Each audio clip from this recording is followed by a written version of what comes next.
Welcome back to the Power to the Ground podcast, your home of motocross and supercross news for the fans and by the fans. This is episode 56. I got my boy Doug in the studio. Well, in his studio. I'm in my studio. We are trying some new stuff out tonight, as you can probably see here. For those of you watching this live, don't forget to like, share, and comment on this video. It doesn't really matter what you say, to be totally honest. You could tell me what your favorite type of dog is. Just matters that you do comment on it. It helps us get this out there to as many people as possible. Also, drop your questions and comments in the comment section at any point during this broadcast, and we'll go through them at the end of the show. For those of you listening to this on audio, we're doing this podcast on Facebook Live and YouTube Live now every Thursday at 7 p.m. Eastern Standard Time. Hope you guys can make it for the podcast next week. Normally, we would jump into some spots right now, but we are trying this this new thing out with Restream, and we don't have all the same videos that we had through OBS. So we're going to have to figure that out as we go forward. But we can give honorable shout outs here. Doug, you've got some stuff right there in front of you. Who you got stuff behind you and in front of you. You want to give some shout outs?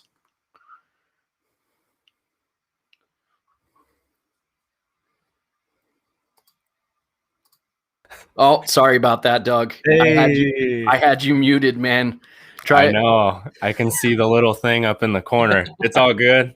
We have Bro Taco Hot Sauce, been with us for quite a while. Hit up our boy Sean over at Bro Taco. Get you some hot sauce. It's really good. They got this one, pineapple habanero, the infamous Brap sauce, which you can't keep in stock. I know. We got some avocado habanero. Now, don't let the names fool you. They're not just spicy just to be spicy. They're actually pretty good. They're smooth. So, and then we got SUNSTAR, good old chains and sprockets. Awesome for the OEs. Might as well keep up the tradition, right? Absolutely.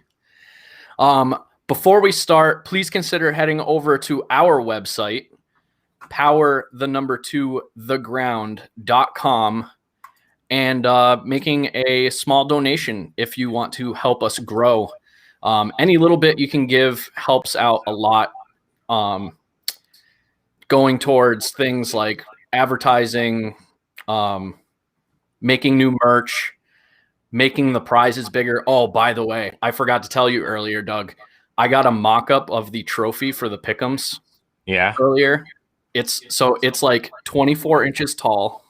Oh, dang. It's glass on the top with a marble base, and it's got the Pick'ems logo etched into it. Dude, that's pretty sweet. Yeah, it's pretty sick. It's pretty sick. You would kind of figure with how much I'm on this show, I would actually get to see the trophy, but I won't get to see it, I guess, unless I win. So I'll send you a picture of it as soon as they send me over the official mock-up, because they just sent me like a little it's like a little cartoon animation etch mock-up of it. So as soon as they send me like an actual final mock-up of it, I'll send it over to you. Yeah. I'm interested to see what I've been scrounging with Steve for, tied in second place this whole time. Yeah, you guys are going back and forth. I know. So the donations go a long way to, subsidize stuff like the prizes. There's $500 going with that trophy as well. Of course, you can head over to our website and buy some merch. That helps out a lot too. But if neither one of those work out for you, you can like, comment, and share. That helps out a lot as well, just to help us get this out there. So that's what we got for the intros now, until we get the spots worked out. So you want to jump into it? Might as well. I mean, we've been sitting here clicking buttons for like almost 40 minutes now. So. Might as well actually get into what we're here for, huh? Right. It got pretty spooky there when everything crashed, though. I was like, oh man, I'm gonna have to try to do this by myself. I was 2 minutes away, because for those of you watching out there, my internet went out like probably less than 15 minutes before this started, and I was like scrambling. I was like, uh-oh, I'm gonna have to send you all the login information for Restream so you can do this on your own. Right. I got a little nervous there. I can barely make it through the breakdown videos. I don't know about doing like a whole live show all by myself. I definitely need adult supervision. So it does not look like you're just barely making it through the breakdowns. You're killing those. So we've got a couple of new breakdown videos going out on they're out on Facebook right now. You want to talk about those for a little bit? Yeah, I mean, we can. So I went to both Indy Round 4 and Indy Round 5. And it was fun. It's definitely, so it's hard to be there and talk to people that are watching it like on TV, because it's a completely different experience. I mean, as you know, if anybody has been to a Supercross, so I'm trying to point stuff out, and my buddies are all getting mad, like, it's not on TV, or what happened to this guy? And it was a great time. So luckily I was right like 150 feet away from the Craig and Jet incident. So I broke that one down. That's going to be my round 4 Indy #1 breakdown. That's up on Facebook and it's doing pretty good. We made it almost a whole 24 hours before somebody got mad at me. So I will take that. Like that's pretty much a record so far. And then on round 5 or Indy 2, we went kind of hard in on the AMA. So I was there. I saw a lot of stuff that was either just a real glimpse in the production, or they just didn't show it at all. Like they would change the camera so that you wouldn't see it, like the random tough block in the middle of the track on the backside of a jump, which is the best place to put just a tough block. So it's and then we talked a little bit about the old Oldenburg and Jet incident. I guess they just released a press release when we were getting this all set up.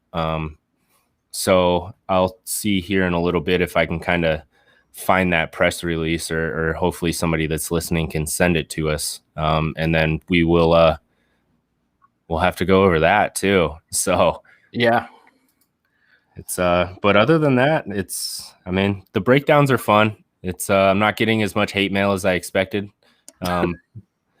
And I don't know, it's not bad for somebody that does all his IT work with a hammer. So yeah, you're there. The quality is definitely there. And both of us are working on, putting our rigs together to get the quality as good as possible. So, yeah. You're not the only one putting stuff together on the fly here. So just so you know. Oh yeah. No, I definitely believe that. It's it just kind of makes me wonder how Joe Rogan has done it for so long, so seamlessly. Like, well, I mean, it's crazy. He's got a lot of broadcast experience, obviously, from being on TV with the UFC or Fear Factor, all that stuff. So he definitely had people behind him to help him put that stuff together. Oh, yeah. But if you watch like the earlier stuff doesn't look anything. It's kind of shaky. Like yeah. It's like our sweet little show here. We're like, hey, what's up? Like, let's try this week. Next week we might try the other one again. Right. But it's pretty fun. Yeah, it is. It's definitely fun. Definitely fun. And it's fun to try like new stuff. Yeah. So speaking of new stuff, we're growing a little bit at a time, and we're trying some new things. But we have a buddy, Tiller, who is in the chat on YouTube. It looks like he and I have been talking because Doug, you invited me into your Discord server. Yeah. And when I went in there last week, Tiller shared these Excel spreadsheets, and they were like stats breakdowns. Yeah. And my mind just blew. My mind just absolutely blew. And I was like, I got to message this guy right now. Yeah. He takes fantasy to the scientific level. Yeah. Where I'm just like, I'm feeling this guy tonight. I don't know. Like, what are the qualifying times? I don't even know. But it's very interesting to look at it from like a mathematical perspective. And I feel like a lot of people who are into fantasy sports love that kind of stuff. And we have the Pick'ems, obviously, which is it's fantasy motocross / supercross. So I figured that would be a really cool mesh that we could put together. So Tiller and I are working it out, and he is going to do a data-driven fantasy debacle. Fantasy debacle, yeah. So the working title that I have for it right now is and I haven't told him this yet, but it's quite a tongue teaser. It's the Tiller news. The Tiller tallies Pick'em predictions. I love it, dude. That's awesome. So Yeah, as we get into this season a little bit more, be on the lookout on Facebook and hopefully YouTube for some new videos. I think I'm gonna see what I need to do to get your breakdowns on YouTube because Probably I know not have failed block them every time I put them up. I know I literally went through the terms and conditions for YouTube, and we are not breaking any of their terms and conditions by using those at all. No. And the worst part is out of 3 of them, only one of them got through. So I have like a 33% chance. So maybe I should just spam post them. One of them is bound to get through. One of them will drop on. So we'll see what we got to do to get those up on our YouTube channel as well. And hopefully we can start using our YouTube channel as much as the Facebook page as well. And then obviously on the website as well. Yeah. So you want to jump in, talk a little Indy 1? Indy 1. I don't know. Where do we want to start, man? That was the whole day was good. Nobody really bid it in qualifying or anything like that, which is always great. The heats were pretty good. Other than that, it was almost the jet show most of the night, all the way to the last lap, the second to last turn, man. So he ended up really getting a bad start, like horrible, which is almost becoming his MO. It feels like the last couple races, he's really gotten bad starts.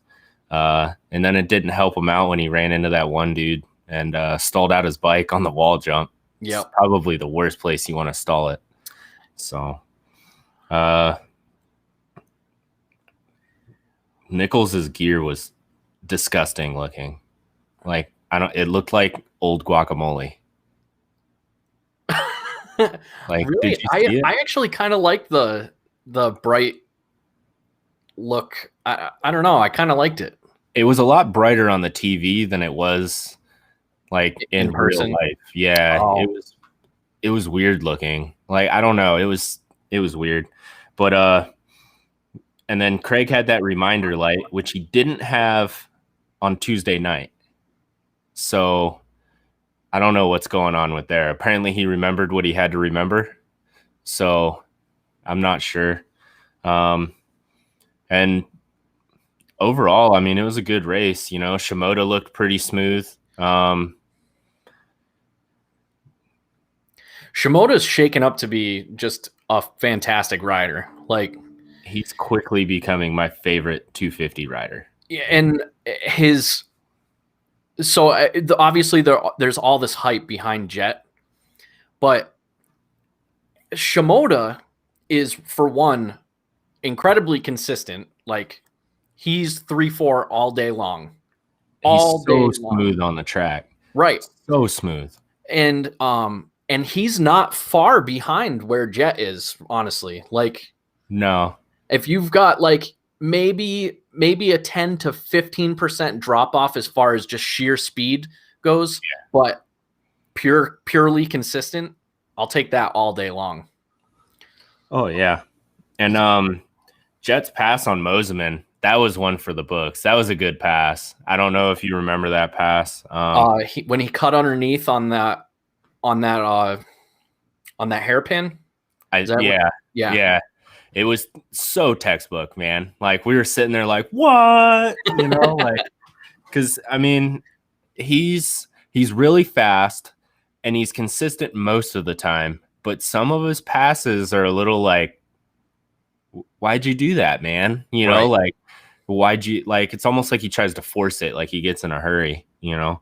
And then there was the old Jet versus Craig incident that I broke down, but going frame by frame, I mean, we pretty much figured out that if Craig didn't hit that braking bump and go in the air, there wouldn't have been an incident. I have a very strong suspicion that if he hadn't left the ground going into that turn, then it would have been a drag race through the whoops, and who knows what would have happened in the next turn, you know. Right. But would Craig get a block pass, or would Jet just absolutely rail the outside? But it's not much that you can do about that. It's all in the breakdown video. If you're like, what? He bounced? Yeah. Your boy figured out how to go slow-mo.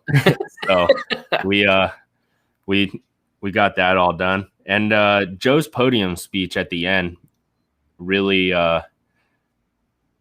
it kind of struck with me, man. Like, talk about humility. Yeah. Like, and just being humble, like, I shouldn't be here. Those two wrecked. Like, who says that on a podium? It's very few and far between. Right.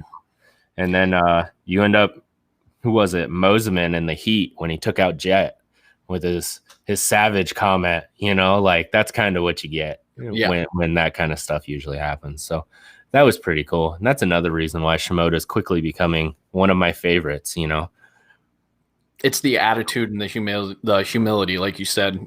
That was Steve actually said that. So Steve watched the races with me for Indy 1, and he said that right when he was giving that speech. When he said that, Steve was like, that kid. Oh, yeah. Yeah. It's great to see. I feel like there's a lot of character in the 250 class. It's just getting them to bring it out, Right. And unfortunately, it seems like we're quickly running out of talent in the 250 class with everybody getting hurt. Right. At least on the East Coast. We'll see about the West Coast. It'd be great if they would just combine them together and have every night be a shootout night. Right.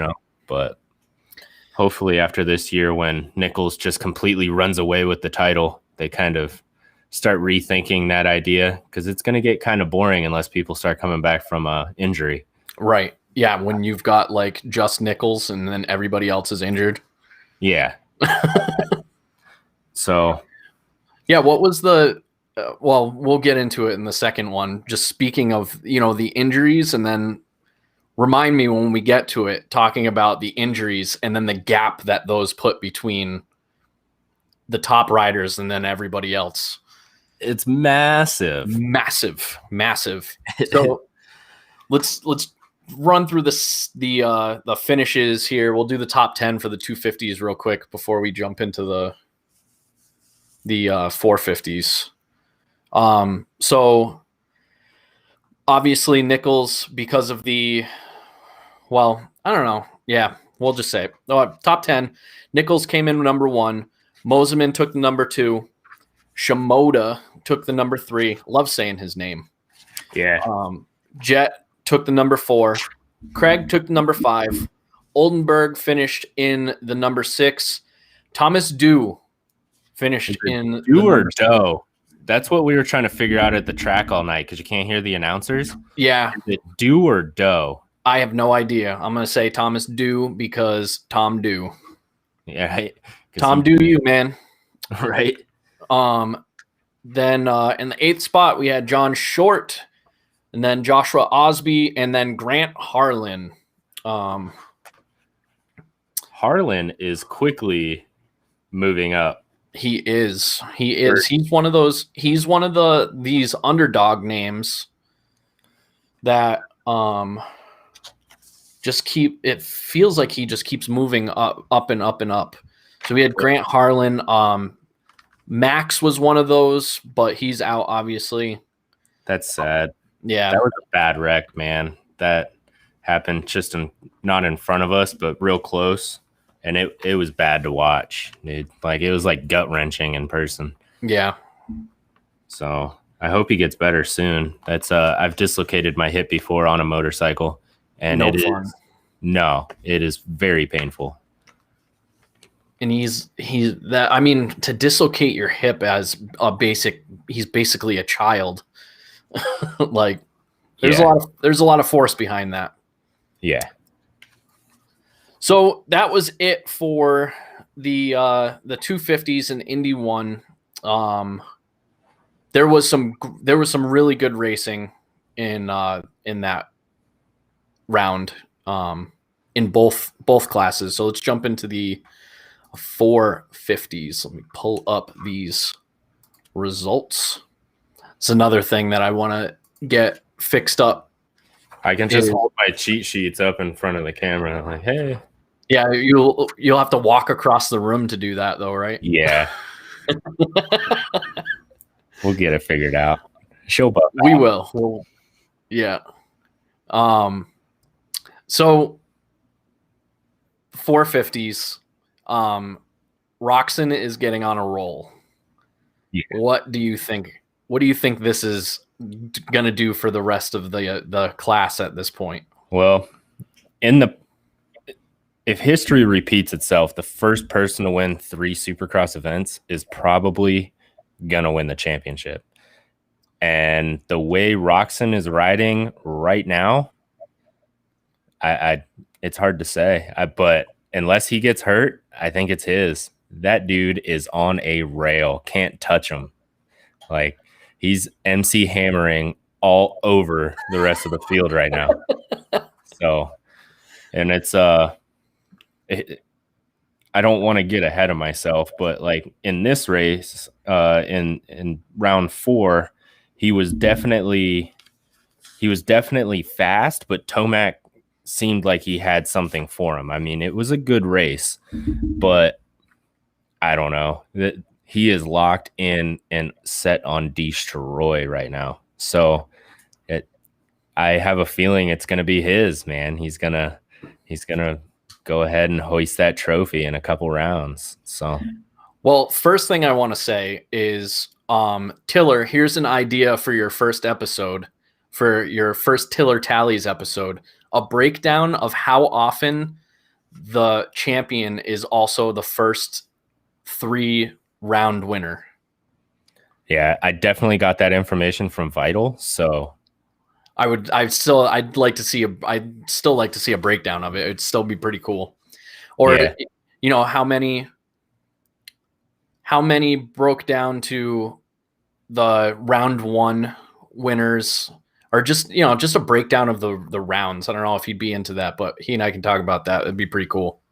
Yeah, I think it would be. It's the statistics like that really, I think it's a great addition to the show, because they are really entertaining, at least to me, you know. But it's other than that, kind of back on track here. We had Barsha's ninja kick, like straight from Mortal Kombat. And when I saw that, I almost died. I thought from where I was sitting, though, it looked like he kicked Malcolm, not the bike. So I was like, really? What? Yeah. No. Yeah. Malcolm would have tossed him across the stadium. Oh, yeah. And so I was like, oh, man. I'm like hitting my wife, like, babe. And it was, he kicked the bike.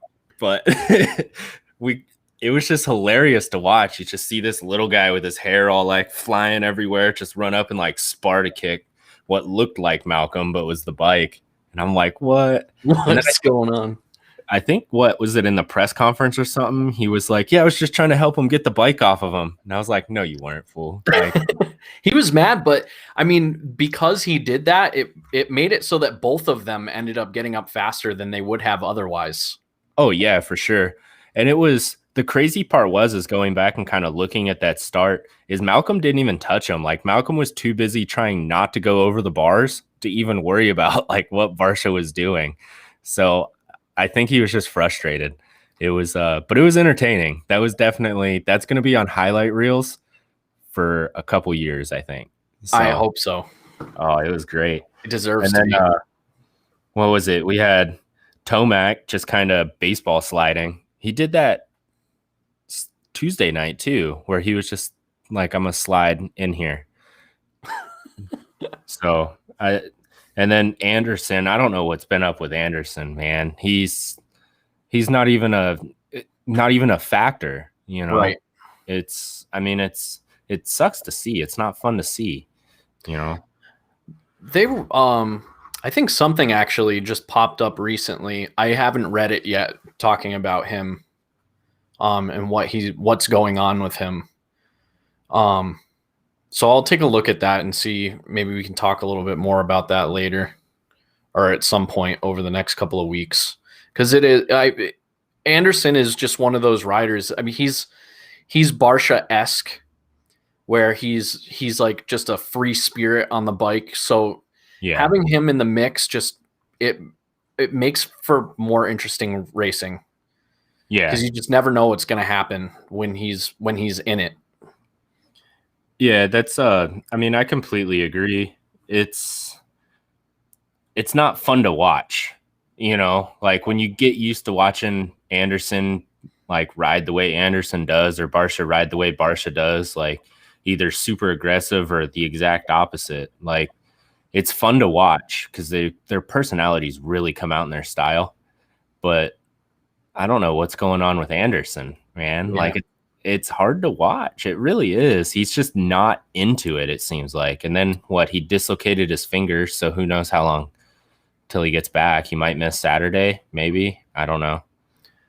But yeah, other than that, like I really thought Eli's modified blitzing of the whoops, where he was kind of blitzed the first half and then jumped the second, I thought that was pretty cool. Showed some good heads up riding, because the last part of the whoops were starting to get chopped out. So he would actually like drop his rear wheel halfway through and then just kind of jump out. I thought that was pretty ingenious, I thought. And I think it saved him. And then the whoops is something that I've had a problem with ever since they got to Indy. I think in both rounds it's been a problem. The whoops they're too big. They're almost a rhythm section. Yeah. It's unless you ask Mookie. Even Mookie was jumping through them in both rounds. I saw Mookie jumping through them a couple of times. And if you've got Mookie jumping through whoops, I'm sorry, they're too big. Well, what was getting me was, even during both rounds, is watching guys that normally jump whoops blitzing them, and guys that normally blitz them jump them. So I don't know what was going on with that. Like, yeah, I did notice that, because even there was one point, and I can't remember if it was Indy 1 or Indy 2, but Webb blitzed them and passed somebody in the whoops, and I was like, what just happened? Yeah, it was nuts, man. But like on Saturday, like Savachi looked good. He's surprising me this year. We thought that team was going to take a huge hit losing Baggett. Yeah. But so far it seems kind of even, but we haven't seen Savachi's attitude come out yet either. Right. So it's we'll see with that. Ferrandis looked solid, except for his freestyle motocross like dip out over that huge double over the starting gate. Yeah. And K-Rock did the same thing. That seemed like it was just a hard jump. And from hearing from some of the guys that were out there on the track, they said that you almost had to jump right. Like if you hit it straight, you were gonna head off towards that left side of the jump, which is what we saw. So what they were starting to do was really cheat to the right, like kind of aiming to the right, and then they would land on like the far left-hand side. So I don't know if maybe like the camber was off at the top. I have no idea. Or maybe the ruts. Yeah, that's what they were like. That was probably one of the most difficult doubles I've ever hit. So we'll see. Hopefully, I liked the layout though. Like jumping over like that, I liked it. It made in the stands. It made it really entertaining. Yeah, it's hard to really judge kind of how big that jump was on the TV though. It was massive. Yeah, there was another one in the second round too that just looked humongous on TV. I'm not sure how it was in person, but I think big jumps has definitely been a staple of this season so far. Yeah. I think I've seen more quads this year than I have like throughout an entire season that I can remember already. Yeah.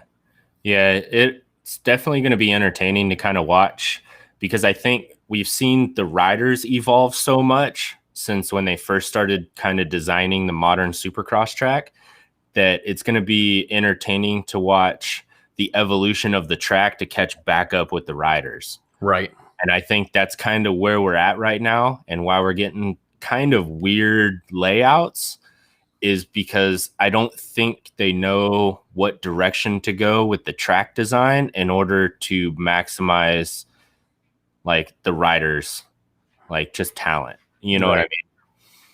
So well, if I start seeing flaming circles out there, I'm going to be pissed. yeah, but it is Feld. They do Yeah. kind of run the circus. So, but it's other than that, I mean, Zacho, he had a great start. I think that was his first good start all year. Yep, I would agree. I mean, his ride was amazing. He did excellent. So it's and then what was there? 1, 2, 3, 4, 5, 6, 7 passes just between the top 3 and 4 lead changes in that race. Wow. Yeah, most of them between Tomac and Roczen, it seemed like. But AC did pretty good until he pulled the old AC and dumped it off. But what can AC will do AC things. Right? And then you could see Roczen kind of take a big breath when he pulled up, and there was only like, what was it, like 6, 7, 8 seconds left on the clock before the last lap. Yeah, like you could see him like, oh man, you know, because he's getting pressure from Tomac the whole time. And then Eli casing the last jump in that rhythm that would have been right in front of me on the tunnel jump side. I think that's what really sealed it in, from him not being able to get a good run to kind of take over the lead. So I think it looked like Tomac just ran out of gas, which it's not something that I normally say about Tomac. Well, I think I've ever said about Tomac. Yeah, that's usually not two things that go together. Right. But he was putting a push on, and then I don't know, it looked like he went above and beyond. Like he went to 110% and forced his too early. Yeah, I could see that. It was unfortunately, I have 2 races kind of getting jammed together in my head right now. Trying to like relive the live replay in my head type of deal. Yeah. But I can't say I wouldn't disagree with that. I mean, him and Roczen were both fighting hard during that race. So I could definitely see it. That is definitely a downside of doing 2 rounds at once on a single podcast, is like you watch the replays earlier in the day and then they completely just meld together. Yeah. And it's like even worse because I watched them both live and I came back and I watched both the races on the TV. Oh, geez. And so now I'm like, like, which one is which? Yeah, when I'm at the track, I'm not going to sit there like a goon with like a notebook and take notes the whole time. Like I'm there to watch the race.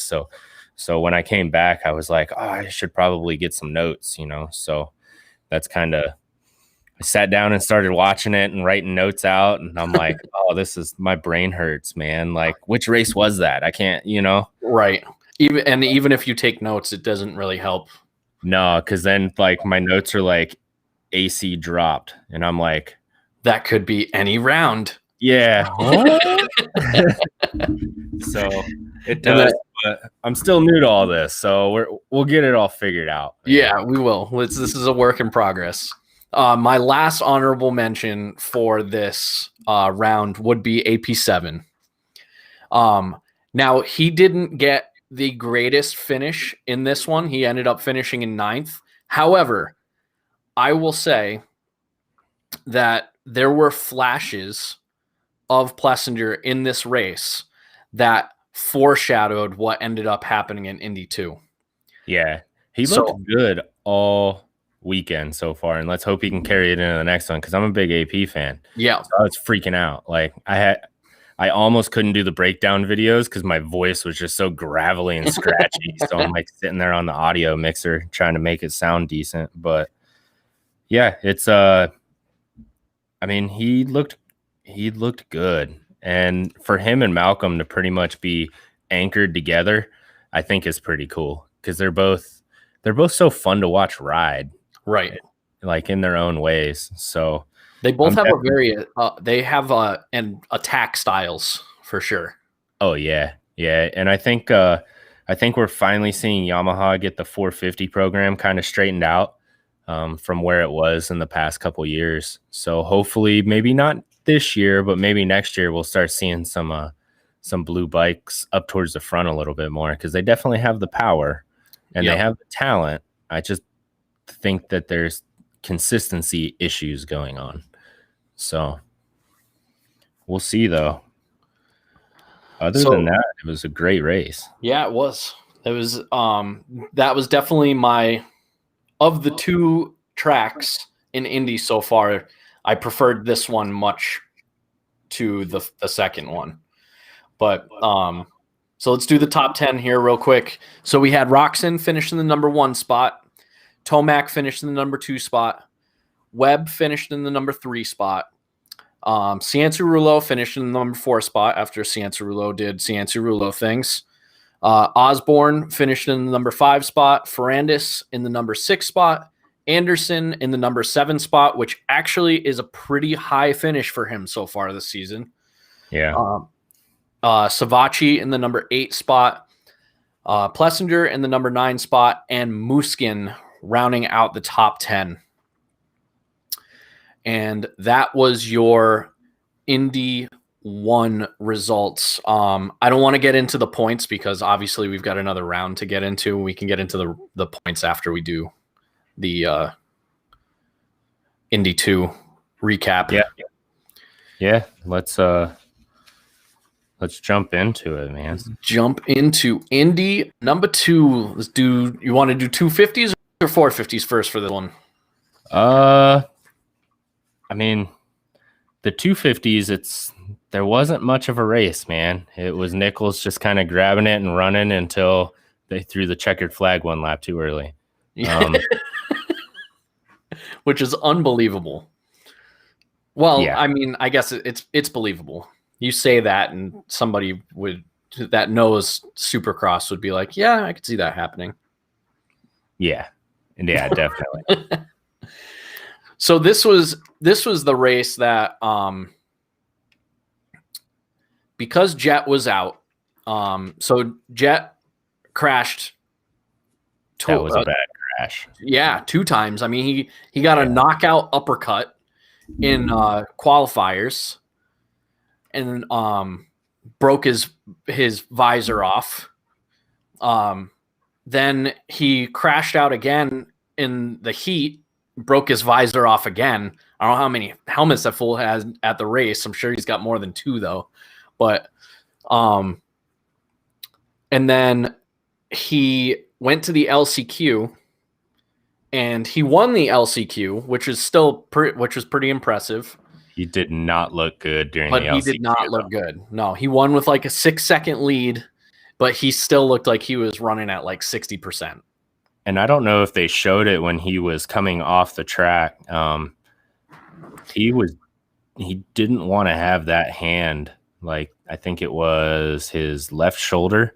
Yep. He didn't want it on the handlebars, man. He didn't want to hold it up. He's just kind of just all loosey-goosey riding his bike off, you know. He was definitely hurt. Like, for him to even come out and try it in the LCQ, I got to give him kudos, because after crashing as hard as he did twice, I would probably be a little girl and just hide in the trailer and be like, no, it hurts. Today's not the day. Yeah, no. Yeah, like, so, I mean, kudos to him. He did, but unfortunately we're running out of big names in the 250s. Yeah. You know, that's 3 of them already. We're almost one every round, pretty close, one every other. Yeah. Yeah. So, the average is not favorable right now. No.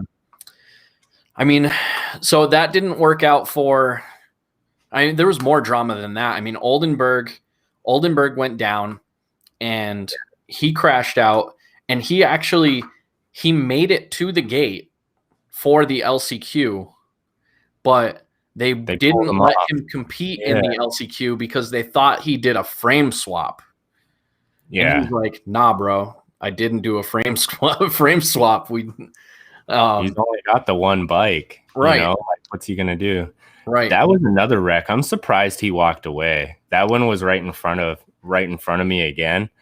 And when I heard that bike hit the ground, it was horrible. And then you just see the bike flipping through the air. Yeah.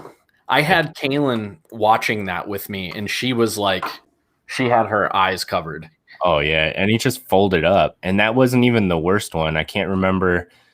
There was the fellow with the like mint green and orange who got smoked in the rhythm section right in front of us. Yeah. And that was actually right after the tough block incident where they left the tough block right there. And I had it on video because I was recording Shimoda going through there, but I don't want to put it up because it's bad. Like, I feel bad for that guy. Yeah. That was a tough shot. Not only did he accordion, but then he catches the whole front side of a bike and a foot peg, like, on the way by. God. So it's terrible. Yeah, I mean, I don't know. Oldenburg's wasn't that bad. I mean, the crash was bad, but his dismount was incredible. Like, that was, I expected him to like jump up and go parkour, because he rolled out of that like a pro, like an absolute pro. Michael says it's Max Miller is probably the one that I was thinking of. Oh, so. Yeah, I think the only other crash that I can remember from that one was it wasn't until the 450s when Mookie threw his bike into oncoming traffic going through the whoops. Dude, that guy coming the other way. Yeah. Messed his pants. Because it's Mookie's bike coming through the whoops, so you know that bike is cruising too. Oh, yeah. I think he was actually jumping him at that point. Like, him and Plessinger both kind of stopped blitzing him that late in the race, and they started jumping him. And I don't know if maybe that's what messed him up, as he hung a front tire. I think he was at that point. I'm pretty sure he was going to make a pass. Yeah, he was for sure. Yeah. So I think he may have. I'm pretty sure he was blitzing them, but he only made it halfway through. Yeah. Before the bike came out. I just remember seeing it out of the corner of my eye and going, no. But it was with the 250s though, I'm really I think the ride of the night went to Shimoda though. Starting in the back, working all the way up to fourth place and looking so smooth. So smooth. Like, the whole time. And he had an interesting line. So coming under the tunnel, he was doing triple, and then when they came back around to that rhythm section that claimed so many people over the last week, he was doing, I think it was a double triple, and only the 450s were doing stuff like that. So it was, and he started that in the heat and found out it was fast. So when the feature or the main came, he just started throwing down his own little line and then started getting picked up on. So he was cruising, man. He was dead last, wasn't he? Yeah, 15th after the first lap. So, right. But he was last. He was last. Yeah. Yeah. Yeah, that was an impressive ride. But this is the class that I was talking about, where you've got injuries now, and you can really see the difference between the top riders and the not top riders, because Shimoda had to work through that pack. So had he not had to do that, I'm sure he would have been in the top 5 with the other 3. Yeah. But he was 30 seconds down when he made it up to 4th, when they finished. That's crazy. Oh yeah. And that's a wreck, getting through all the traffic. And I think they lapped all the way up to almost 5th, didn't they? Yeah, they were. Shimoda's the only. I think Shimoda was the only one that they didn't lap. Like, that's ridiculous. And they were going in, and there were people that they had lapped twice. Yeah, like, that's crazy. Yeah. It's almost, I hate to say it, but it's not that entertaining. You know, like you have 4 guys that are just going to absolutely run away. Right. Maybe 5 with Harlan now.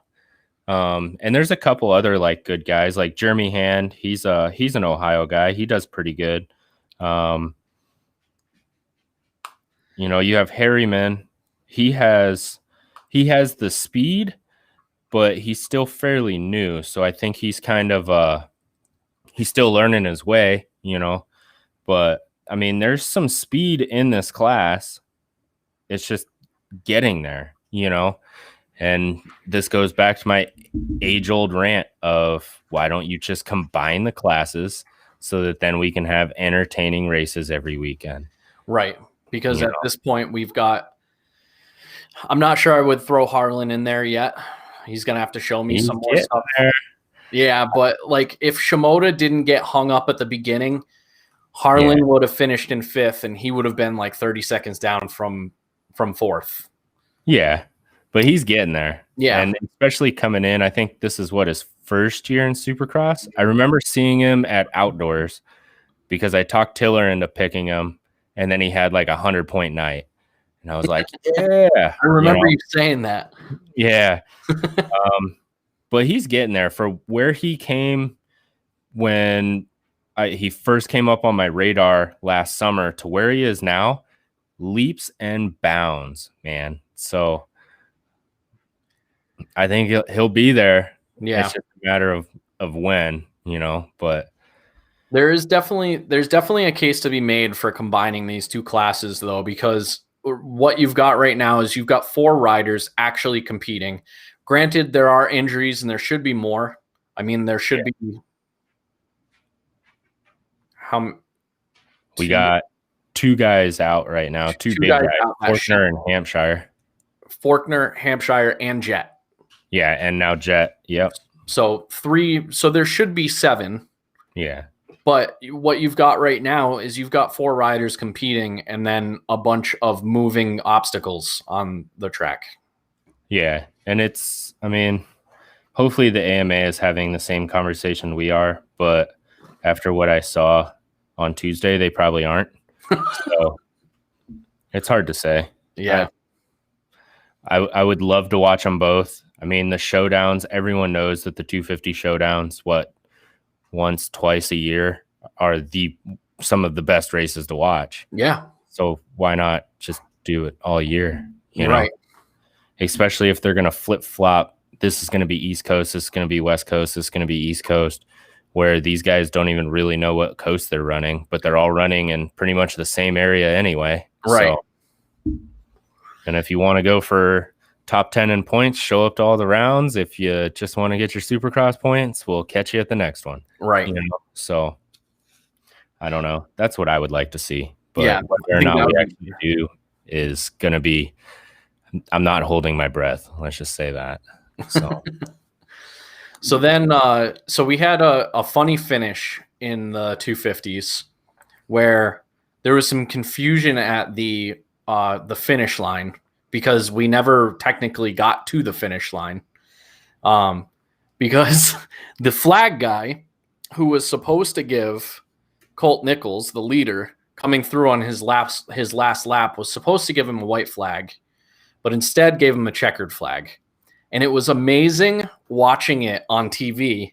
I'm not sure if you saw it live, probably not because you weren't expecting it to happen. No, we all thought it was a white flag. Yeah, and then he started pulling off, and we're like, "What are you doing?" he goes over, and they showed it on the broadcast because he's looking at his pit crew, and his pit crew is giving him timing, and he's expecting last lap. I'm going to lay it down right here, and he goes over the jump and gets a checkered flag, and you see him just turn his head completely, and like in disbelief, like. Is that what? Even after he landed, he was still like, he made sure he was going to land. And then he looks back like, what? I'll take it, I guess. I guess so. Just one less lap. I don't think it had any impact on race itself, I think we would have still seen the finish that we did. Yeah. However, what's to say that wasn't a race like the week before, where the 250s and the 450s were both battling down to pretty much the last lap, Right. So if it was a race like that, I feel like there would be much more of an outcry. But since this one was pretty much sealed after the first, 7, 8, 9, 10 laps, basically halfway through, I think it was, done. Yeah. So I don't know. That's why I think it's not as big of a deal right now, but it could be again. Yeah. Yeah. I was, who did I say it to? I think I said it to Steve. The flag guy must have been looking at his Robinhood app because the GameStop stocks were just starting to crash. Right. All right, let's go through the top 10 that we had in the 250 Before we class. jump into that, I found something that was kind of interesting on the segment times for that race. Okay. So Nichols ran away, right? Yeah. But he is second to Moseman in segment number 1, second to Moseman in segment number 2, and second to Craig in segment number 3. He never had the fastest segment time on any lap. Really?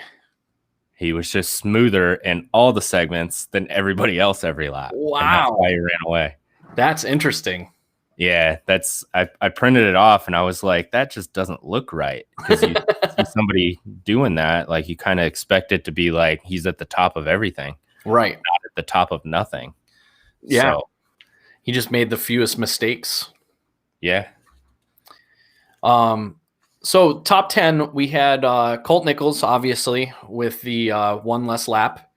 Number 2, Christian Craig. Moseman took the number 3 spot. Shimoda took the number 4 spot, and then everybody else. No, I'm joking. Harlan finished in the number 5 spot. Jeremy Hand finished in the number 6 spot. Jeremy Hand finished. Got it. Varies. Do you know how to pronounce that? No. All right. 241 finished in the number 7 spot. Osby finished in the number 8 spot. Carnot finished in the number 9 spot, and Moran's finished in the number 10 spot. And that was our Indy 2 250 main. I am going to pull up the point standings here so we can run through those real quick. I got them right in front of me if you want me to jam it out real quick. So we got Nichols is pretty much, I think both of us agree at this point, Nichols is just going to kind of run away with this thing. He's he's in the first place spot with the red plate with 122 points. He now has 3 wins. So, 3 out of the 5 races now he's won. Christian Craig is in the number 2 spot with 111. Moseman is in the number 3 spot with 97. Joe Shimoda is in the number 4 spot with 96. I'm going to make a prediction. I think Shimoda is going to finish on the podium for this 250 championship. I could see it. Moseman is much more aggressive, so I have a feeling he's definitely going to bite it. Yeah. So I think that's probably a pretty good prediction. I could see that. You one point down at this point, so yeah. Yeah, and he's smooth. He doesn't put himself into trouble. So he doesn't. And he's riding within, like he's not putting himself in any. It doesn't look like he's putting himself in any danger when he rides. He's just so smooth. Yeah, it's crazy. Jets in the number 5 spot with 83 points. Obviously, he didn't get any points for this round, and he's going to continue falling down that board. Osby's in the number 6 spot. The 241's in the number 7 spot. Oldenburg is in the number 8 spot. John Short is in the 9 spot, and Grant Harlan rounds out your top 10. And that is it for the 250s through. Is that for round 5? That is round 5, yeah. Because I have Short and Oldenburg swapped. I got Indy 2. Official results. How many points do they have? 122 or for Short and Oldenburg. Yeah, they both have 54, so it could go in either direction. Well, mine shows 55 for Short and 54 for Oldenburg. Oh, really? I got 54 for both of them. Weird. On the Supercross site. Oh, see, I went to AMA. Yeah, I went straight to AMA. So subject to change. Right up until the gate drops, we might change the rules. So. All right. What else I thought was interesting is we haven't had anybody get a hole shot twice this year in the 250s. Really? We have 5 different hole shot winners. That's crazy. Yeah, I thought that was pretty entertaining. That is pretty entertaining. That's very entertaining, especially considering that up until coming into this round, the number 5 round, there was 5 riders that were just always up front. You'd just think that would be more consistent, but those are fun stats to go through. That's what we should do. We'll put up like an extra page on the website. We'll just be like random bets. Like, in the Super Bowl, they have bets in Vegas for like the coin toss. Yeah. We'll have bets for like, will the flag guy throw out the wrong flag? Somebody would have made a ton of money this week. Shows all the signs for being a champion. That's your dad. That was my dad. Yeah. My dad did great in pick'ems for round 2. I know. I was kind of jelly. All right, let's run through the 450s. So we had the 450s at round 2. Roxon, again, he's just on a roll. Somebody's going to have to do something in Indy 3 to get him to stop. Otherwise, I think it is all up to Roxon. If anybody's going to stop Roxon, it's going to be Roxon. That's a fair assessment. That is a fair assessment. Unless Tomac figures out his starts, I don't see it. Because Barsha can't do anything for him. Well, at least it seems like Tomac is starting to figure out his finishes. Yeah, he's getting a little better. Like on this race, he was 9th coming across the start to come all the way back up to 3rd. Imagine if he would actually like start in the top 5. Was this the race? Was this the race where there was a jump? Somebody jumped. Did Osborne get caught up in the gate in this one, or is that a heat? No, that was the last 450. Oh, that was the last 450. Yeah, that was round 4 where he jumped it and he got stuck. Because I was like, what? And Savachi got like the greatest jump of all time because he flinched at the same time. Yeah. It's crazy. Yeah, it's crazy. All right, so into this one. So Barsha gets the whole shot, and Barsha was clear out front to the start of this one. He had like coming out of that first turn, he had like a 3 or 4 bike lead already. Yeah, he was getting it. Yeah. And then Roxon, when did Roxon make the pass? It was the first lap. Roxon led every lap. Yeah. I want to say it was like 2 turns in. It was like after that first hole shot turn, maybe the second turn into the next straightaway, and he took Barsha, and then he was just kind of gone from that point. Yeah. There really wasn't I mean, Plessinger was um, a big person to watch in this one. And I'm glad that they did follow him in the broadcast as much as they did, because that's who I was watching the whole time. Right. And I'm sure you were. And they in the broadcast, they actually mentioned where he was from. And I was like, oh, that's right near where Doug's from. Yeah. It's I know his dad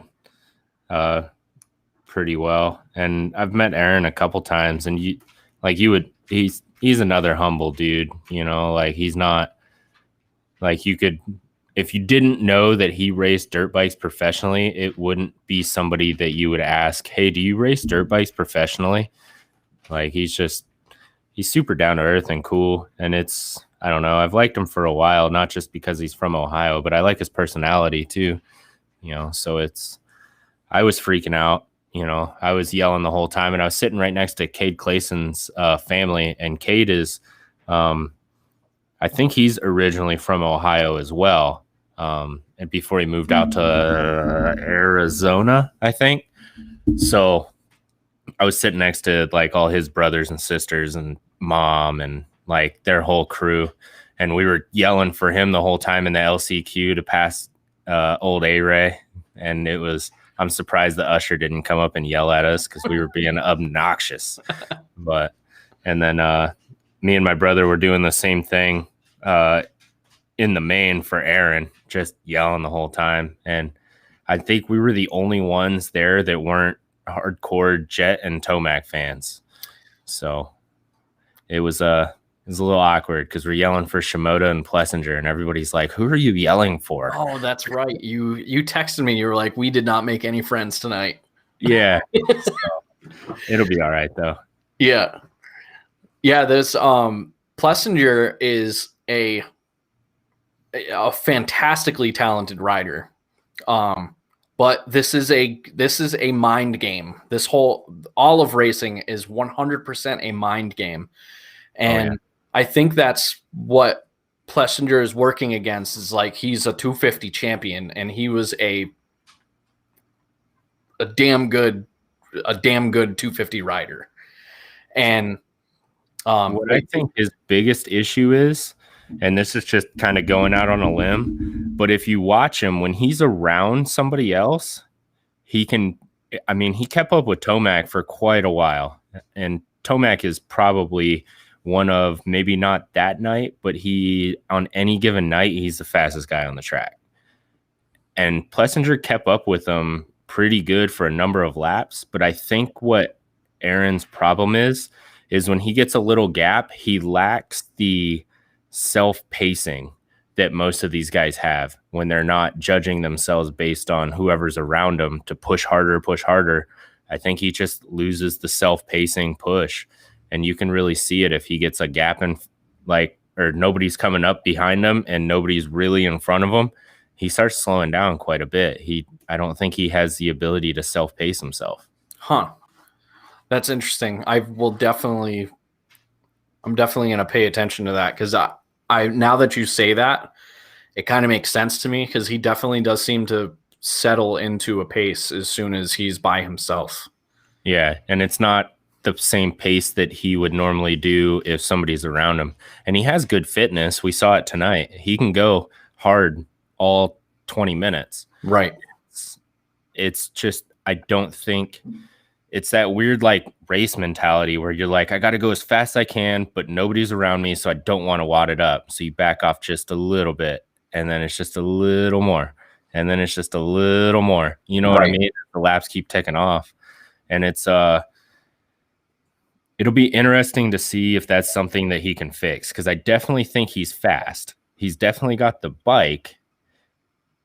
I think it's just a pacing issue that really keeps him out of it quite a bit.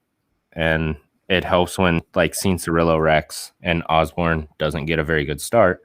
But I don't know. It'll be interesting to see. Yeah. Because Cooper had kind of a hard time getting around him. Yeah, Cooper's not the only one that had a hard time getting around him.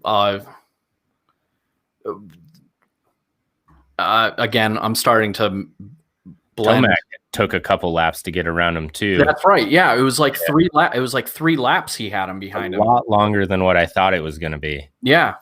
And it was fun to see. And funny story about Aaron. Early on in that, didn't Tomac actually pass him and then Plessinger passed him back? Yeah, Tomac. That's when I think Tomac fell. No. I might be thinking of something else then. Was it the heat where Tomac slid out in the right before the whole shot? No, I'm thinking of I don't know what I'm thinking of. I'm blending so many races together. But that's what happened to Musquin during that race is he came up on the outside of Plessinger going into the tunnel. Yeah. And I guess he thought Plessinger was just going to move over and like let him pass, which is what we saw Plessinger do with Cooper Webb. Eventually, once Webb got right up behind him, but Plessinger didn't move and he kept pushing hard and he ran Marv into the tunnel, like hit the wall of the tunnel. And that's what happened to Marv. And Did it wasn't make it onto the Did that make it onto the broadcast? I don't think so, because Tiller asked me what happened to Marv, and it was right in front of me, and I don't remember seeing it on the broadcast, but I don't either at all. It's but yeah, it was entertaining because Marv tried to push Plessinger out of the way, and Plessinger's a big boy.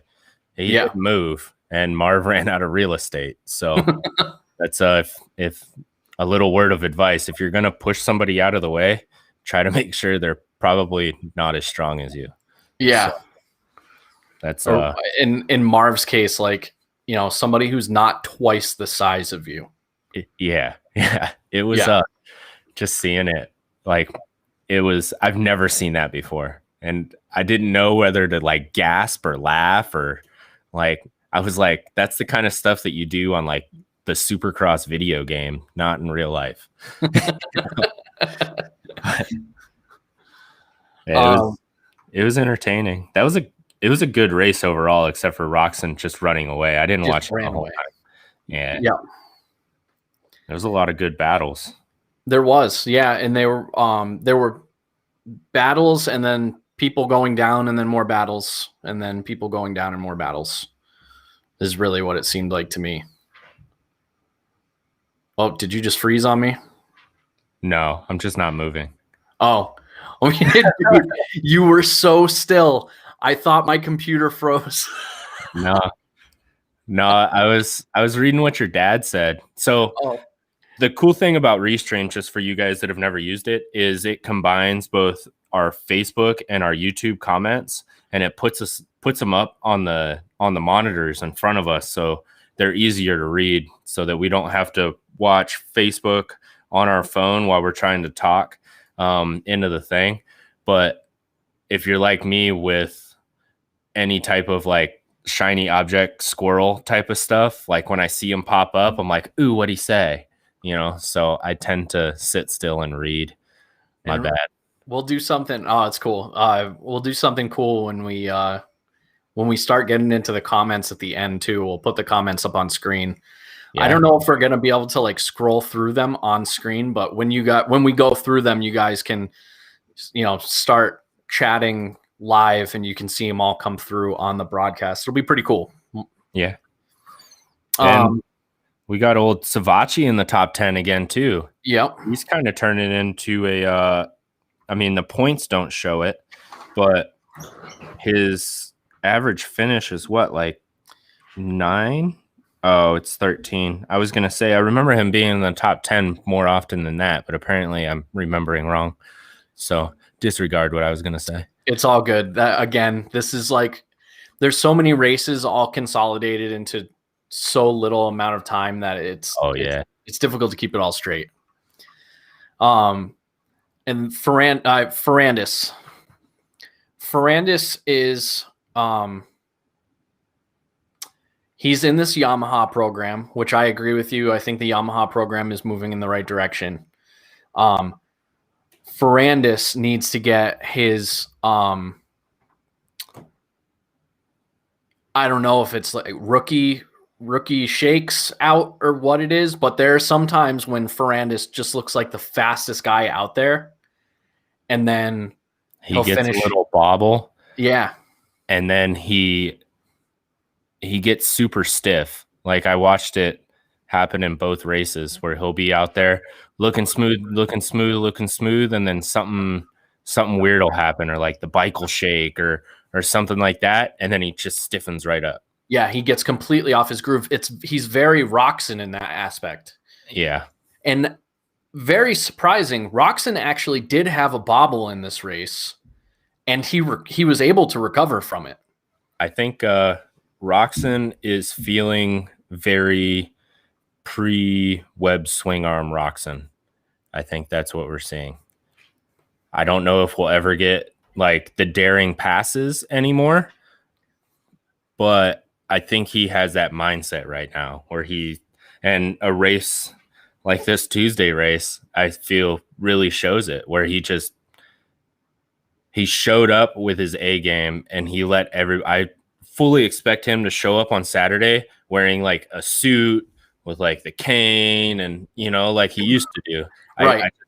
That's how I feel. Like, he's got that Roczen swagger back, and I love it. I do too. I really like that, for lack of a better term, that character. Yeah. Yeah. So and you can tell on how he's riding too. I mean, he wasn't afraid to battle Tomac once he started feeling it. Dude, he was right there swapping spots with Tomac. Unfortunately, there wasn't much going on in terms of Tuesday, because he was just like, I'm out, I'm not even messing around with you guys. I'm going to go way over here. So it's, I'm excited for the rest of the season with watching old K-Rock. Yeah, because this was his first back-to-back win since the back-to-back win right before he went down for his first broken arm. Yeah. Yeah. So it's I don't know. Is it Kenny of old? Only time will tell. We'll have to see. Yeah. All right. Let's go through the top 10 here. So we had Roczen in the number 1 spot, Barcia in the number 2 spot, Tomac in the number 3 spot, Webb in the number 4 spot, Plessinger in the number 5 spot, Cianciarulo in the number 6 spot, Osborne at number 7, Savacci at number 8, Ferrandis at number 9, and Malcolm Stewart in number 10. With the big get off, and he's still in 10th. That was quite the get off too. Watching him and Roczen just kind of link together and run around was pretty entertaining. You can tell those guys like to ride with each other during practice. Yeah. They just knew exactly what they were going to do. And it looked like it was really almost like a video game, man, where you play way too much with your friends, or like any type of like anything that you do with your friends a lot. And it ends up like with music with Steve, I'm sure he could probably start a song, and like his friends in his band are just like, all right. And then they just start playing. Like, that's what it felt like. Like, those two were music in motion, basically. It was awesome to watch. I don't know how much of it made it on the broadcast, but seeing it, like none of it. Watching those guys lap after lap, just not even pressuring each other, but pushing each other. Like, it's almost like they just had that telepathic like bond almost. It was really cool to see. And they even say it, like, I've caught it in a couple of their pressers where they're like, yeah, just out here hanging out with AP riding, or I've been riding with Malcolm a lot. And I mean, you could tell like those dudes do ride quite a bit together. It was awesome to see. Well, let's see if they can push each other to, move further and further up the ranks, because it definitely looks like both of them, at least over the last 2 rounds, both of them have. Well, no, Stewart had a little bit of a drop off in the 10th spot, and he's been pretty consistent in like the 5 to 8 range. Yeah, so far this season, but which that's about where he was last season too. He's been I would say he's been consistently 2 spots higher than he was last year. Yeah, I'll accept that. I feel like that could be right. I could be just misremembering because I would always pick him in like Rocky Mountain Fantasy. Right. And I was so bad last year that it's hard to say if it was Malcolm or not. I feel like last year he was a consistent, we'll call it 8 to 10. And he's in the seventh spot in the points right now with a average finish of 7.8. So not too far off, but all right. So that is the 450 results. We'll go through the excuse me. COVID residuals. We'll go through the standings. Kenny keeps the red plate, and he is putting a gap here between him and Webb. There's got to be an answer. Otherwise, this is going to be over real quick. With 112 points, Kenny's got the red number plate. Just real quick, though, 112 points is our red number plate 5 rounds in. Because there's been 4 different riders. It's a pretty low point total for 5 rounds in. Yeah, that's I mean, it's still, I expect Cooper to win a couple more. Yeah. Tomac is always right there. Barsha is going to be the wild card. When does he? Well, he started dropping off and then he picked himself back up. But I still see Kenny winning out. I do too. But I can see Webb and Tomac taking, especially that Atlanta track. I would almost guarantee Tomac's going to win that. So maybe that's his only one, but no, he's going to take Daytona too. Oh, he's already got one. Yeah, he's already got one, but Tomac will win Daytona as well. Yeah. I mean, he owns Daytona, so. Yeah. Last year it was pretty close, man. It was. Kenny was going to get it. But so we got Kenny in the number 1 spot, 112 points. Webb is in the number 2 spot with 99 points. Tomac in the number 3 spot with 98 points. Barsha in the number 4 spot with 92 points. Cianciarulo in the number 5 spot with 87. Ferrandis, number 6 with 81. Stewart, number 7 with 76. Osborne, don't know where that dude's been. I feel almost the same way about him as you were talking about Anderson earlier. Yeah. He's in the number 8 spot with 74 points. Mooskin's in the number 9 spot with 73. Man, has he fallen down from a pretty good start. And then Plessinger rounds out your top 10 with 70 points. And that is it. That's what we got like up to round 5 so far.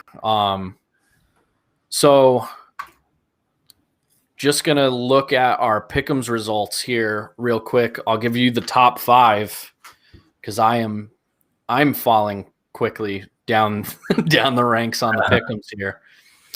We have Curtis Johnson, who is in the number 1 spot. He's got 47 points. Steve just in this ranking scheme for some reason, he's in the 2nd spot with 44 points. Doug, you are tied with Steve with 44 points. Terry Schaefer, you are in the number 4 spot with 43 points. And then we've got a few people tied for that spot with 43 points. We've got Cole Platt, who I spoke with on the website the other day. My dad, who had an incredible round 5, took him up to that spot, and Brian Bearden with 43 points. And that's your Pick'ems. If you guys don't know where to find those, you can go over to the website, power2theground.com, and you'll see the Pick'ems results tab, and you can see how many points you have total. Like I said, fun prizes. I will definitely put that trophy picture out as soon as I get that final mock-up going. You know what was kind of interesting? I was just looking at the segment times while you're going over that. Yeah. Plessinger, top 4 in 2 out of the 3 segments. Really? Yeah. So in segment 1, it was Tomac, Barsha, Roxon, Plessinger, all within 0.2 of each other. In segment 2 is where Plessinger fell down, but it was Kenny, Malcolm, Tomac, Webb. And then in segment 3, it was Kenny, Tomac, Plessinger, Cianciarillo. Wow. So I thought that was pretty crazy. That is pretty crazy. Oh, maybe he's returning to form. I'd love to see it. That'd be pretty cool. Yeah. Other than that, it's I'm stealing Tiller's thunder with all the number games right now. So hopefully we can get him set up so that I can stop looking at numbers and getting distracted. We've got this the restream allows us to have up to 10 people on this broadcast. Oh wow. Yeah, it's crazy. We won't have that many people, but yeah.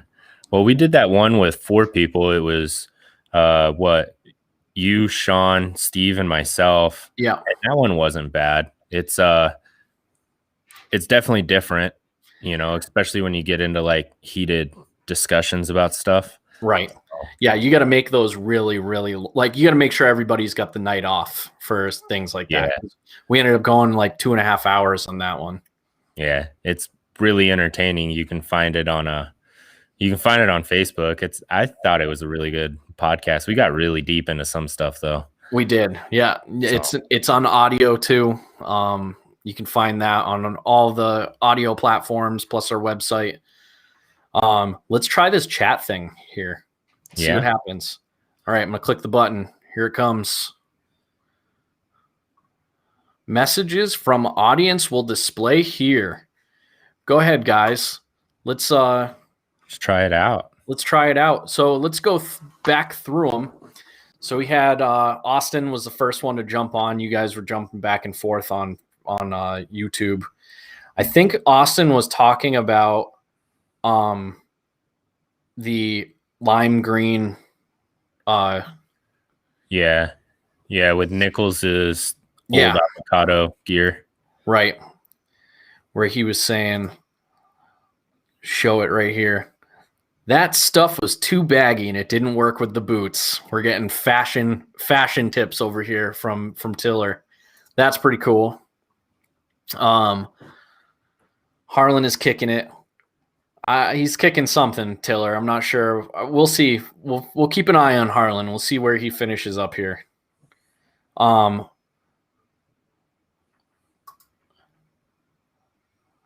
Tiller, send some of these my way because I want to see some. I haven't seen any yet. Dude, we got to get the meme page running again.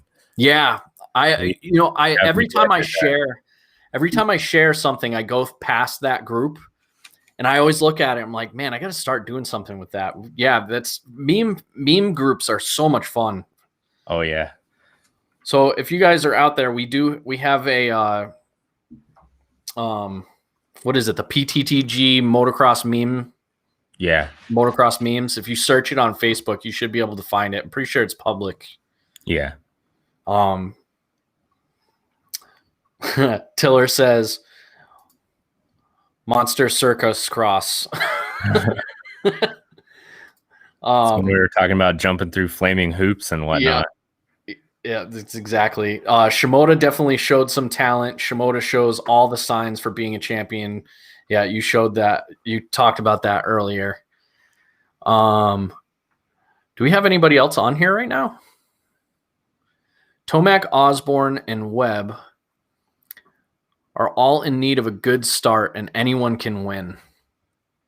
Osborne is definitely in need of a start. I haven't seen anything that shows me that Osborne's ready to win right now. I've had high hopes for him coming off of his outdoor championship, and I've been hoping every single round, and he's been letting me down every single round. So Indy 4, his charge from the back was phenomenal, though.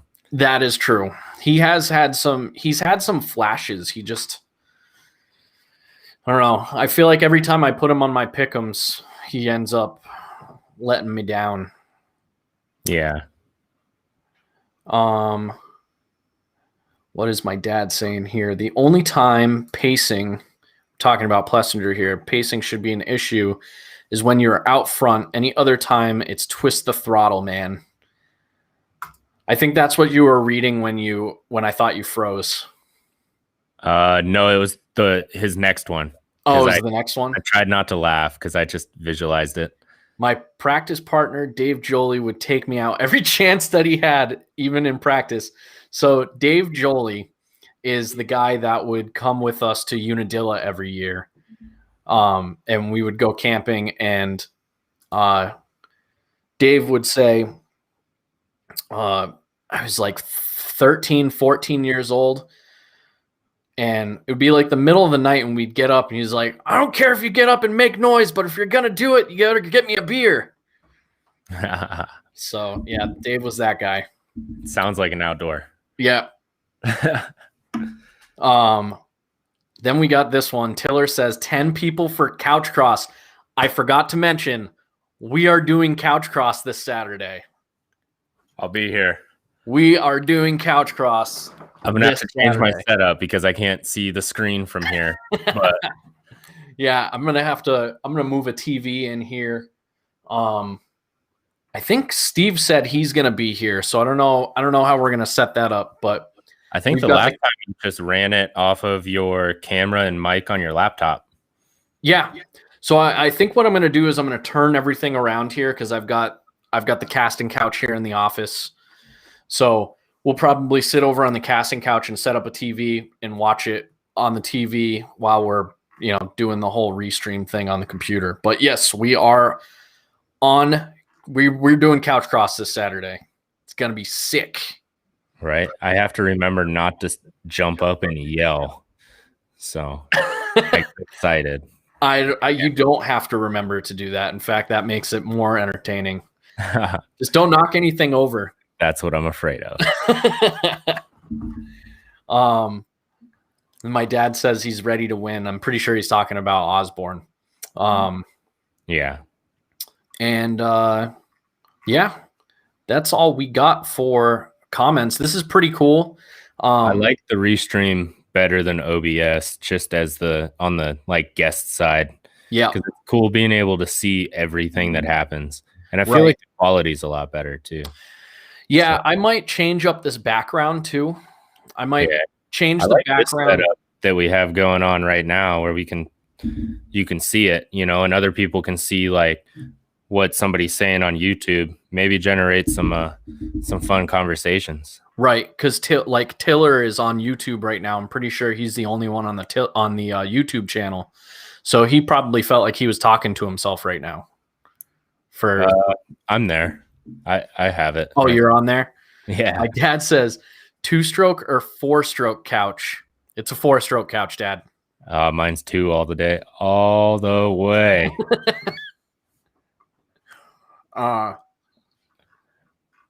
Yeah, this is a pretty cool setup. I will definitely keep this one going. I'll change the background so that we can have the comments up the whole time, and we'll work out some other bugs. But that's all we got for. That's what we got for episode 56. Thanks for joining us for episode 56. Like we said, we'll be back for Couch Cross on Saturday. So be sure to check us out on Saturday. Hang out with us while we're watching the races. It'll be just like hanging out with your buddies, drinking some beers or apple juice or whatever it is that you're drinking while you're watching the races. All day. Water. Hydrate. Yeah, hydrate or die, man. So, jump over to the website. If you're not a member, make your free membership. If you're able to make a donation or purchase some merch, helps out a lot. Like, comment, share, do all those things. We've got a lot of exciting stuff going on, plus races all happening all at the same time. It's an exciting time to be alive. Thanks for joining me, Doug, man. This is anytime. It's I love getting together and just talking about the races. It's the 2 races in 1 week is a little difficult, but I enjoy it. So we didn't go too far over. We're about, if you break up both races, we're about where we would be for time. So we just had to lump them all together and let her rip. Let her rip. Cool, man. So I think this is probably, I mean, unless you've got other stuff going on, I know you're going to be bouncing around, but I'll get you on the podcast like whenever you're available. So yeah. So whenever I'm out of town working, I always have my laptop with me anyway, just so I can talk to my kids. Okay. So I don't see why we couldn't. And if I'm at a track, I'll just try to do it on my phone. We might have to like Zoom it or something like that, because I don't know if Restream works on a phone. It does. We'll cross that bridge when it comes. So who knows? Maybe I'll be hiding in a porta potty somewhere doing the show real quick at a race. Nobody really knows. That would be awesome. We might end up racing on a Thursday. So well, that's it for episode 56. We'll see you guys on Saturday for Couch Cross and Couch Cross. Get you some brap sauce before then. Yes, brap sauce for the Couch Cross. Yeah, and he's making more. I saw the video. Did he? Oh, yeah. Sweet. I'm almost out, so I got to order some more. All right, that's it for episode 56. We'll see you guys on Saturday for Couch Cross. We're out. Peace.